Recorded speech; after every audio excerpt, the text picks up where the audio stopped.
Okay, SPD tuyanze ge ne madamu wange full figure tuli wano ku kotagadi ya polisi wano ku barracks tugenda kuba twogera ku nsonga y'abantu abasimba makanda ku offices ya RDC wano tiwali like ziringa meters like 10 kuva ku offices za RDC kutuka ku police barracks, so abantu bali wano enamba eyongedde eri mu 10 wetwogerera abantu batuse 10 batuse wano ku office ya RDC naye tugenda kuba twogera kuno mukulu omwogezi wa poliisi mu bendo lya Rwenzori East SP Nelson Tumushime nga tubulira lwaki bonga poliisi tebanavaayo ne boogera ku nsonga zino, era twawuliddeko ne information endala nga bagamba nti nno leero babadde beeteeseteese abava ku ludda oluvuganya gavumenti nga balina charity walk nga balina okwetolola mu Kasese municipality kusonda sente ez'okuyamba abantu abawezeza enamba y'olukumi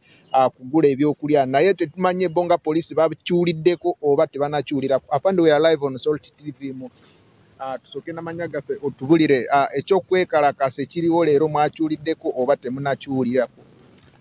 Tubalamusiza nnyo aba Salt Media, Salt TV ne Salt FM. Manya Superintendent of Police Tumushime Nelson nze ayogerera police mu bendo lye Rwenzori East Region e Kasese.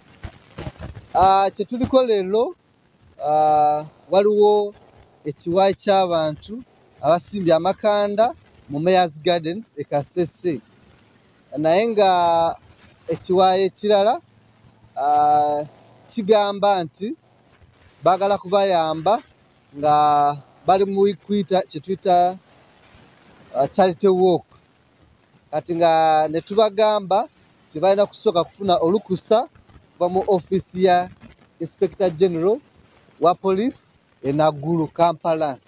Siso fenga police e Kasese kubakkiriza ne bagenda mu maaso ne charity walk. Ekyo kye kiriwo kati mu Kasese. Singa bano abantu mubasanga ku street nga bali mu kwetambuza ku street nga tebalina ekibaluwa kino kyogamba, kiki kye mugenda kuzaako nga poliisi? Ekintu ky'okutambulira ku makubo ga Kasese kimenya amateeka kubanga wano e Kasese ekisooka tulina ebyobulambuzi, tulina ebyobusuubuzi bingi, kati nga tetwagala entambula egootanyizibwe mu mbeera ng'eyo. Tubasaba abakipanze bakiveeko oba basabe olukusa kuva ku Inspector General wa Police e Kampala Naguru, bwaba nga bakkiriza mu charity walk tujja genda mu maaso nakubakkiriza batambule, naye awatali ekyo tebakkirizibwa okutambula. Nga tuwumbawumba ku lwakadde abantu twabaddewo ekiro ku ssaawa 6 gw'ekiro tiwali security bakuuma bali 10 ate bakyayongerera ddala.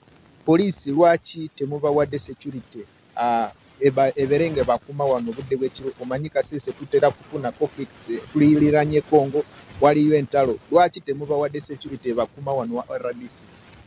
Enteeseganya zikyagenda mu maaso kulaba tutya betusobola kukuuma bano bantu bano bali ku Mayor's Gardens e Kasese nga betwengejinga na stakeholders endala kulaba nti ekizibu kino tukinogera eddagala, naye ffe nga police ogwaffe gwa kukuuma mirembe na kukuuma bintu by'abantu.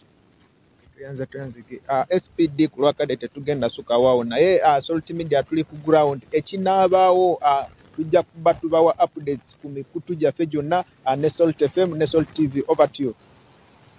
Download the Salt Media app from the Google Play Store and the Apple App Store.